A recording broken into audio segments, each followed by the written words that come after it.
na nga def yow noo tudd foo dëkk waxal ci kaw Passy defal ni waxal ci kaw Passy li ñu lay tuumaal ndax yaa ko def waaw maa ko def li ngay def lu mu doon affaire góor jigéen da nga koy dund waaw dama ko dund waat kañ nga ko commencé woon dund ba ak si Touba yàggul de fan nga ko njëkkee commencé Passy waaw te loolu ba ma nekkee xale feebar la lañ ma ko mos a def waaw lañ la ko def nga continuer di ko def faj na ko ba sonn waaw mais continuer ngi di ko def waaw tey jii ki ñu la jàppee lan ngeen waxante woon ak lan ngeen naroon a def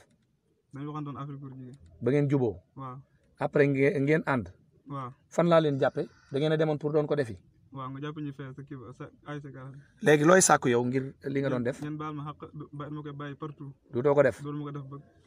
ah dooru ma ko def ke bàyyi yaakaar naa kenn tuumaalu la de waaw am na waaw dañ laa tuumaal wala tuumaaluñ la tuumaal yaa ko def sa coobare bopp maa ko def waaw ah waaw te duutoo ko def tey jii la kañ 18 tey la 18 ah waaw 18 premier mois tey la talaata ah tey lañ la jàpp la talaata ah waaw le 18 janvier 2022